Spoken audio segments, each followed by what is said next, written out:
അങ്ങനെ നടി ആക്രമിച്ച കേസിലെ വിധി ഇന്നലെ വന്നിരിക്കുകയാണ്. കീഴ്ക്കോടതി വിധി വന്നിരിക്കുകയാണ്. ആക്ടർ ദിലീപിനെ കോടതി വെറുതെ വിട്ടു. 6 പേരെ ശിക്ഷിച്ചു. ഇതാണ് വന്ന വിധി. കുറേ പേര് വിധിയെ അനുകൂലിക്കുന്നു, കുറേ പേര് വിധിയെ എതിർക്കുന്നു. അപ്പോൾ ഇന്നലെ മുതൽ ഞാൻ കേട്ടു തുടങ്ങിയൊരു ചോദ്യമാണ്, എന്താണ് അതിൽ അഭിപ്രായം?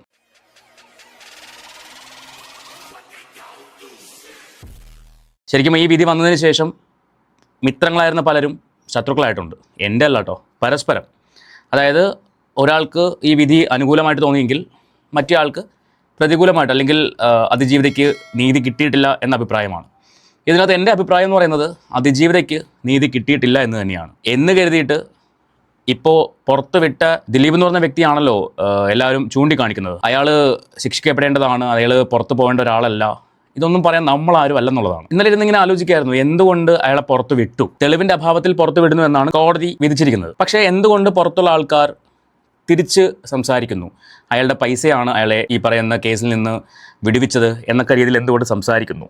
ശരിക്കും പറഞ്ഞാൽ ഇതൊന്നും നമുക്ക് പറയാനുള്ള ഒരു റൈറ്റും ഇല്ല. കാരണം നമ്മളിതൊന്നും കണ്ട ആൾക്കാരല്ല, നമ്മളിതിൻ്റെ പുറകെ പോയ ആൾക്കാരല്ല, ഈ കേസിൻ്റെ പിന്നാലെ തെളിവ് അന്വേഷണത്തിന് പോയ ആൾക്കാരല്ല. കഴിഞ്ഞ 8-9 വർഷമായിട്ട് പോലീസ് ഇതിൻ്റെ പിന്നിൽ അന്വേഷിച്ചുകൊണ്ടിരിക്കുന്നു. ഓരോ സമയം ഓരോരോ തെളിവുകളായിട്ട് കൊണ്ടുവരുന്നു, അത് ഓരോന്നും പാളിപ്പോകുന്നു. പൊതുജനം എന്ന ലെവലിൽ നമുക്കിതിനെക്കുറിച്ചൊന്നും അറിയില്ലെന്നുള്ളതാണ്. ഇത് കണ്ടുപിടിക്കേണ്ടത് പോലീസാണ്, ഇത് വാദിക്കേണ്ടത് അഡ്വക്കേറ്റ്സാണ്, വിധി പറയേണ്ടത് ജഡ്ജാണ്. അതിനിടയ്ക്ക് നിന്നുകൊണ്ട് ജനങ്ങളുടെ അഭിപ്രായം പറയാമെന്നല്ലാണ്ട് തമ്മിലടിക്കുന്ന എന്തിനാണെന്ന് എനിക്ക് മനസ്സിലാവുന്നില്ല. അങ്ങനെ ഇരിക്കവെയാണ് ഇന്ന് നമ്മുടെ രമേഷ് പിഷാരടി അദ്ദേഹത്തിൻ്റെ ഒരു ബൈറ്റ് കണ്ടു. അദ്ദേഹം പറയുന്നതിൽ കുറച്ച് കാര്യങ്ങളോടെ എനിക്ക് തോന്നി. കാരണം അങ്ങനെയാണ് നമ്മൾ ചിന്തിക്കേണ്ടത്. ഒരു സാധാരണക്കാരെന്ന നിലയ്ക്ക് നമ്മൾ ചിന്തിക്കേണ്ടത് അങ്ങനെയാണെന്ന് എനിക്ക് തോന്നി. ഇത് പറയുമ്പോഴേക്കും ഒരു പക്ഷേ ഈ അതിജീവിതയ്ക്കൊപ്പം നിൽക്കുന്ന ഒരുപാട് പേര് എന്നെ ചീത്ത പറയാം.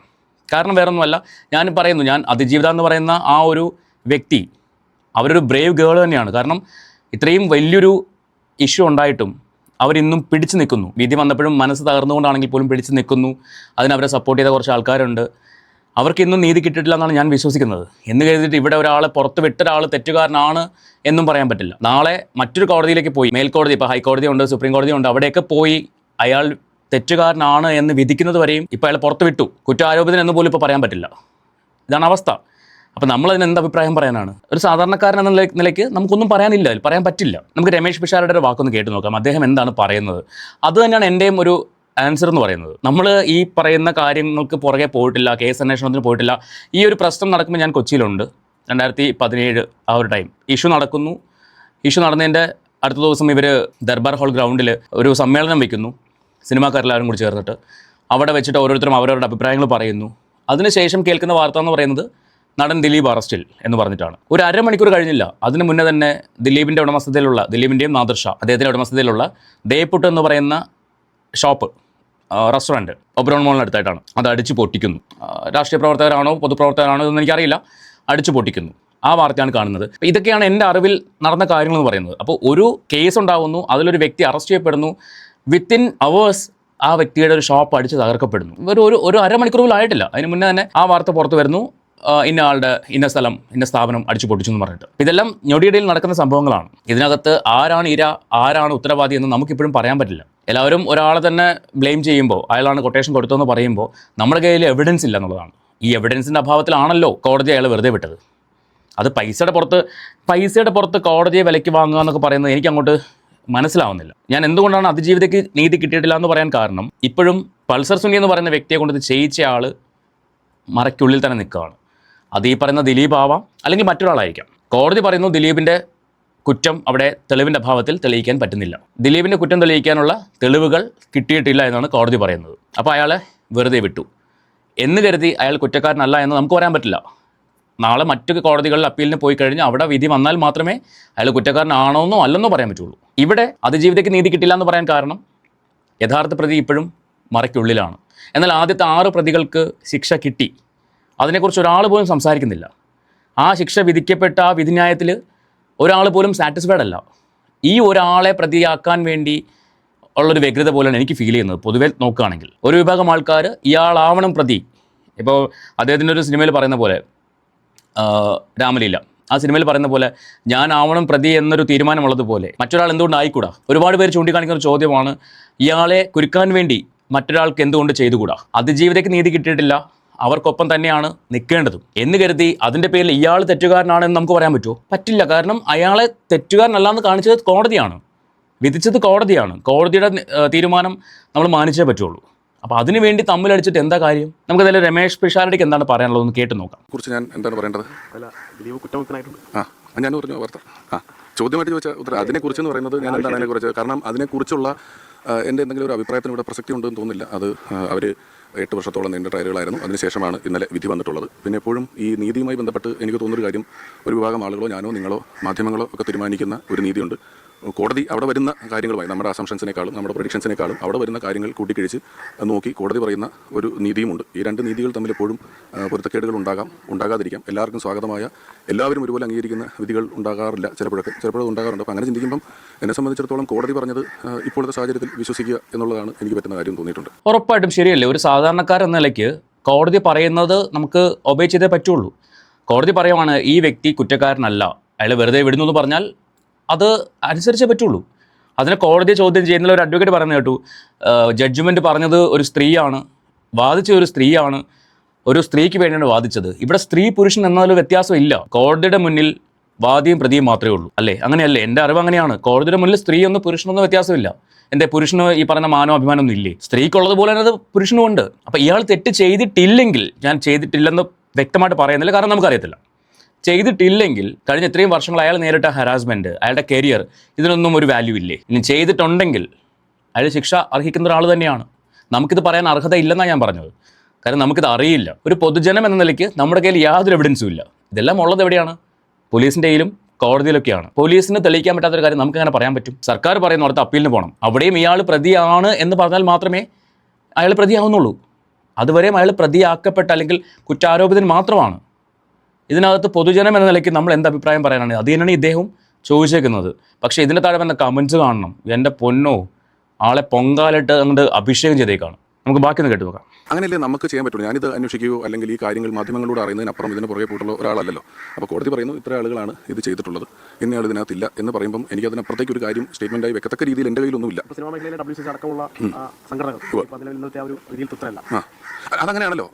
ഞാൻ അതിൽ ഇതിന് തൊട്ട് മുമ്പ് പറഞ്ഞത്, ഒരു വിധിയിലും രണ്ട് പക്ഷം തമ്മിലുള്ള അല്ലെങ്കിൽ രണ്ട് കാര്യങ്ങൾ തമ്മിലുള്ള ഒരു വാദപ്രതിവാദങ്ങളാണല്ലോ നടക്കുന്നത്. അപ്പോൾ ഒരു വശം എപ്പോഴും അങ്ങനെ നീതി നമുക്ക് നേരത്തെ ഫിക്സ് ചെയ്ത് വെച്ചിട്ട് അത് കിട്ടണമെന്ന് പറയാൻ പറ്റില്ലല്ലോ. കോടതിയുടെ ചടങ്ങുകൾ, കോടതിയുടെ നിലപാടുകൾ എപ്പോഴും അവിടെ എത്തിയ കാര്യങ്ങൾ അപഗ്രഥിച്ച് അവർ പറയുന്നതിൽ നിന്ന് എടുക്കുന്ന തീരുമാനമാണെന്നുള്ള ബോധ്യം എനിക്കുള്ളതുകൊണ്ട് എനിക്കതിനകത്തൊരു പ്രെജുഡിയസ് ആയിട്ട് ഇന്നതാണ് ഈ കേസിലെ വിധി വരിക, അതുകൊണ്ട് ഇത് ഇന്നപോലെ നടക്കാവുള്ളൂ എന്ന് ചിന്തിക്കാനുള്ള സ്വാതന്ത്ര്യം ഇല്ലാത്ത ആളാണ് ഞാൻ. ഇപ്പോൾ ദിലീപിനെതിരെ ഗൂഢാലോചന കുറ്റമാണ് ചുമത്തിയത്. ദിലീപ് കുറ്റക്കാരനല്ല എന്ന് കോടതി കണ്ടെത്തി. അതൊരു വേട്ടയാടലാണ്, അങ്ങനെ എന്തെങ്കിലും ആണ്? നിലവിൽ ഇപ്പോൾ ഗൂഢാലോചന കുറ്റം ചുമത്തിയവർക്കെതിരെ ദിലീപ് നിയമനോടിക്ക് പോകാൻ പോകുക അല്ല, ചെയ്തിട്ടില്ലെങ്കിൽ അതങ്ങനെ വേട്ടയാടലാണ്. അത് നമുക്കറിയില്ലല്ലോ. അത് അദ്ദേഹമാണ് പറയേണ്ടത്. ഈ വേട്ടയാടപ്പെട്ടത് അല്ലെങ്കിൽ ഞാൻ ഇത്ര കൊല്ലം വേട്ടയാടപ്പെട്ടു എന്ന് ഇന്നലെ അദ്ദേഹം ഇറങ്ങിയ ശേഷം സ്റ്റേറ്റ്മെൻറ്റ് പറഞ്ഞിട്ടുണ്ട്. ഇനി അത് അദ്ദേഹം പ്രൂവ് ചെയ്യണം. അങ്ങനെ അതാണ് അദ്ദേഹത്തിനെതിരെ വേട്ടയാടപ്പെട്ടുണ്ടെങ്കിൽ അദ്ദേഹം അത് കോടതിയിൽ പ്രൂവ് ചെയ്യേണ്ട കാര്യമാണല്ലോ. നമ്മളെങ്ങനെയാണ് ഇപ്പം ഇത്ര 8 വർഷത്തെ ട്രയലിന് ശേഷം പോലും കൃത്യമായി അങ്ങനെ പ്രൂവ് ചെയ്യാത്ത അല്ലെങ്കിൽ പ്രൂവ് ചെയ്തൊരു കാര്യത്തിൽ ഒരാൾ അക്യൂസ്ഡ് ആണോ, ഇയാൾ ഇന്ന് ചെയ്തിട്ടുണ്ടെന്നോ ഒക്കെ എങ്ങനെ ഒരു നിലപാട്? തീർച്ചയായിട്ടും അദ്ദേഹമാണ് പ്രൂവ് ചെയ്യേണ്ടത്. പിന്നെ വേറൊരു കാര്യം, എനിക്ക് ഇഷ്ടപ്പെടാത്തൊരു കാര്യം, വെറുതെ വിട്ടു എന്നൊരു ഉത്തരവ് വന്നുടനെ തന്നെ അവിടെ കാണിച്ച കുറേ കോപ്രായങ്ങളുണ്ട്. ശരിക്കും അത് കാണുന്ന ഈ അതിജീവിതയുടെ മാനസികാവസ്ഥ മനസാക്ഷിയുള്ള ആൾക്കാർ ചിന്തിച്ചു നോക്കണം. ഞാനിപ്പോഴും പറയുന്നു, അതിജീവിത എന്ന് പറയുന്ന ആ ഒരു വ്യക്തി, അവരൊരു മനുഷ്യനാണ്. അവർക്കാണിത് ബാധിക്കപ്പെട്ടത്. അവർക്കിത് ബാധിക്കപ്പെടുമ്പോൾ ഓപ്പോസിറ്റ് നിൽക്കുന്ന കുറ്റാരോപിതനായ വ്യക്തിയെ വെറുതെ വിടുമ്പോൾ ഇന്നലെ കണ്ട ആ ഒരു കോപ്രായം, ആ ഒരു ആഘോഷം, അത് അത്രയൊന്നും വേണ്ടിയിരുന്നില്ല എന്ന് എനിക്ക് തോന്നി. അയാൾ മറ്റേ ഒളിമ്പിക്സ് ജയിച്ച് വന്ന ഒരാളല്ല. അപ്പുറത്ത് ബാധിക്കപ്പെട്ട ഒരു വ്യക്തിയുണ്ട്. ആ വ്യക്തിയും കൂടി കൺസിഡർ ചെയ്യാമായിരുന്നു തോന്നി. മനസാക്ഷിയുള്ളവർ അങ്ങനെ ചെയ്യുമായിരുന്നു. ആ കോടതി വളപ്പിക്കിടന്ന് ആഘോഷം കാണിക്കുന്നു, അതിൻ്റെ ഒന്നും ആവശ്യം ഉണ്ടായിരുന്നില്ല. ഇത് പറയുമ്പോഴേക്കും അയാളുടെ ഫാൻസ് ചിലപ്പോൾ വന്നിട്ട് എന്നെ പൊങ്കാലിടാം. കുഴപ്പമില്ല, കാരണം എനിക്ക് തോന്നിയ കാര്യമാണ് ഞാൻ പറയുന്നത്. അത്രമാത്രം ഒരു ആഘോഷം വേണ്ടിയിരുന്നില്ല എന്ന് തോന്നി. കാരണം കീഴ്ക്കോടതി വിധിയേ വന്നിട്ടുള്ളൂ. ഇനി മേൽക്കോടതി പോകുമ്പോൾ ഇയാൾ കുറ്റവാളിയാണ്, മറ്റു തെളിവുകളെല്ലാം ഇയാൾക്ക് എതിരാണെങ്കിൽ എന്ത് ചെയ്യും? അവിടെ ഈ ആഘോഷം നിങ്ങൾക്ക് കാണിക്കാൻ പറ്റുമോ? പൂർണ്ണമായിട്ടും കുറ്റവാളി അല്ല എന്ന് പുറത്ത് വന്നാൽ മാത്രമേ നമുക്ക് അങ്ങനെ ആഘോഷിക്കാൻ പറ്റത്തുള്ളൂ. ഇപ്പോഴും ഒരു വിഭാഗം ആൾക്കാരുടെ കണ്ണിൽ അയാൾ കുറ്റക്കാരൻ തന്നെയാണ്. അപ്പോൾ അങ്ങനെയുള്ള കുറേ കാര്യങ്ങൾ ഇതിനകത്ത് എനിക്ക് ഫീൽ ചെയ്തു. അതുകൊണ്ട് തന്നെ ഒരു കൺക്ലൂഷനിലെത്താൻ എനിക്ക് ഇപ്പോഴും പറ്റിയിട്ടില്ല. ഇതിലാരുടെ ഭാഗത്താണ് ന്യായം? ഇവിടെ ബാധിക്കപ്പെട്ടൊരു വ്യക്തിയുണ്ട്, അയാൾ നമ്മൾ കൺസിഡർ ചെയ്തേ പറ്റുള്ളൂ, അയാൾക്ക് വേണ്ടി സംസാരിച്ചേ പറ്റുള്ളൂ. ഇയാൾ അല്ലെങ്കിൽ ഒരാൾ പ്രതിയായിട്ടുണ്ടാവണമല്ലോ. ഇപ്പോൾ പൾസർ സുനി എന്ന് പറയുന്ന വ്യക്തിക്ക് ചുമ്മാ ഒരു രാത്രി തോന്നിയൊരു ചിന്തയുടെ പുറത്ത് പോയി ചെയ്ത പരിപാടികളല്ലല്ലോ ഇത്. ഒരാൾ ഇത് ഏൽപ്പിച്ചിട്ടുണ്ടാവണം. കാരണം പൾസർ സുനിക്ക് ഈ ഒരു വ്യക്തിയുമായിട്ട് വ്യക്തിപരമായിട്ട് യാതൊരു പ്രശ്നം ഉള്ളതായിട്ട് എവിടെയും കണ്ടിട്ടില്ല, എവിടെയും കേട്ടിട്ടില്ല. അപ്പോൾ അതുകൊണ്ട് തന്നെ അയാൾ ഒരു രാത്രിയിൽ അയാളുടെ കൂട്ടാളികളെ വിളിച്ചുകൊണ്ട് പോയിട്ട് ഇങ്ങനെ ഒരു പരിപാടി ചെയ്യേണ്ട കാര്യമില്ല. അപ്പോൾ ഒരാളെ ഏൽപ്പിച്ചിട്ടുണ്ട്. ആ ഏൽപ്പിച്ച ആൾ ആരാണ് എന്നത് ഇപ്പോഴും ക്വസ്റ്റ്യൻ മാർക്കാണ്. ഇയാൾ അല്ലെങ്കിൽ പിന്നെ ഒരാൾ ആര്? അതാണ് ചോദ്യം. ആ ചോദ്യത്തിനാണ് ഇനി ഉത്തരം കാണേണ്ടത്. ആ ഉത്തരം കാണാൻ ദിലീപ് എന്ന് പറയുന്ന വ്യക്തിക്കും ബാധ്യതയുണ്ട്. കാരണം ഇയാൾ ഇപ്പോഴും ഒരു ചോദ്യചിഹ്നത്തിനകത്ത് നിൽക്കുകയാണ്. ഇയാൾ അല്ലെങ്കിൽ പിന്നെ ആര്? അത് കണ്ടെത്തേണ്ടത് ഇയാളുടെയും കൂടി ഉത്തരവാദിത്വമാണ്. അതിനായിരിക്കാം ഒരു പക്ഷേ അദ്ദേഹം കേസ് മുന്നോട്ട് നീക്കുന്നത്. ഇദ്ദേഹത്തിനെതിരെ ഗൂഢാലോചന നടന്നു, അത് ആരാണ് എന്ന് കണ്ടെത്തണം എന്ന് അദ്ദേഹം പറയുന്നുണ്ടെങ്കിൽ അത് മുന്നോട്ട് പോകാൻ തന്നെ വേണം. ഇതാണ് എൻ്റെ അഭിപ്രായം. അതിജീവിതം എന്ന് പറയുന്ന വ്യക്തി അവരെ നമ്മൾ കൺസിഡർ ചെയ്തേ പറ്റുള്ളൂ എന്ന് കരുതി ഇവിടെ വെറുതെ വിട്ട ഒരാളെ പിന്നെയും ബ്ലെയിം ചെയ്യാൻ എനിക്ക് താല്പര്യമില്ല. അയാൾ കുറ്റക്കാരനാണെന്ന് പറയാൻ പറ്റില്ല. നാളെ മേൽക്കോടതി പറയട്ടെ, ഇവർ അപ്പീലിന് പോയിട്ട് മേൽക്കോടതി വിധി വരികയാണ് ഇയാൾ തെറ്റ് ചെയ്തു, ഇയാളാണ് കുറ്റക്കാരൻ, ഇയാളാണ് കൊട്ടേഷൻ കൊടുത്തത് എന്ന് പറയുവാണെങ്കിൽ നമുക്ക് അയാളെ ബ്ലെയിം ചെയ്യാം. അല്ലാത്ത പക്ഷം നമുക്ക് അയാളെ ബ്ലെയിം ചെയ്യാൻ പറ്റില്ല. കാരണം കഴിഞ്ഞ ഇത്രയും വർഷമായിട്ട് എല്ലാവരും കൂടെ അയാളെ ചവിട്ടി തേച്ചു. ഇയാളല്ല തെറ്റുകാരനെങ്കിൽ പുറകിൽ നിന്ന് കളിച്ച വ്യക്തി നോക്കി ചിരിച്ചുകൊണ്ടിരിക്കുകയാണ്. ആ വ്യക്തിയാണ് പുറത്ത് കൊണ്ടുവരേണ്ടത്. ഇയാൾ തെറ്റുകാരനല്ലെങ്കിൽ അത് കണ്ടെത്തേണ്ടത് പോലീസും കോടതിയൊക്കെയാണ്. അപ്പോൾ അതുകൊണ്ട് ഇവിടെ സ്ത്രീ പുരുഷൻ ആ ഒരു വ്യത്യാസമല്ല. ഇവിടെ വാദിയും പ്രതിയും തമ്മിലുള്ള പോരാട്ടമാണ്. അതിനകത്തൊരാൾ പ്രതി അല്ല എന്ന് പറയുമ്പോൾ പിന്നെ ആരാണ് പ്രതി എന്ന് കണ്ടെത്തേണ്ടത്? പോലീസും കോടതിയുമാണ്. ഇവിടെ പാളിച്ചു പറ്റിയത് പോലീസിന് തന്നെയാണ്. തെളിവുകൾ സമർപ്പിക്കാൻ പോലീസിന് കഴിഞ്ഞില്ല. ഇത് ആരുടെ മിസ്റ്റേക്കാണ്? ജനങ്ങളുടെയാണോ? പ്രതിയുടെയാണോ? വാദിയുടെയാണോ? ഒന്നുമല്ല, പോലീസിൻ്റെ മിസ്റ്റേക്ക് തന്നെയാണ്. അത് പോലീസ് അംഗീകരിക്കണം, സർക്കാർ അംഗീകരിക്കണം. അതുകൊണ്ടായിരിക്കാം ഒരു പക്ഷേ സർക്കാർ അപ്പീലിന് പോകുന്നത്. നമുക്കെല്ലാം എന്തായാലും കാത്തിരുത്ത് കാണാം എന്താ സംഭവിക്കാൻ പോകുന്നത്. മേൽക്കോടതിയിൽ എന്ത് വിധി വരുന്നോ അതിനനുസരിച്ച് ബാക്കി സംസാരിക്കാം. അല്ലാണ്ട് പരസ്പരം അറിയുന്ന ആൾക്കാർ തമ്മിലടിച്ചിട്ടും അങ്ങോട്ടും ഇങ്ങോട്ടും ചളിവാരി പറഞ്ഞിട്ട് എന്താ കാര്യം? ഒരു കാര്യമില്ല. കാര്യം നമുക്കൊന്നും ഇതിൻ്റെ എക്സാക്ട് കാര്യങ്ങൾ അറിയത്തില്ല.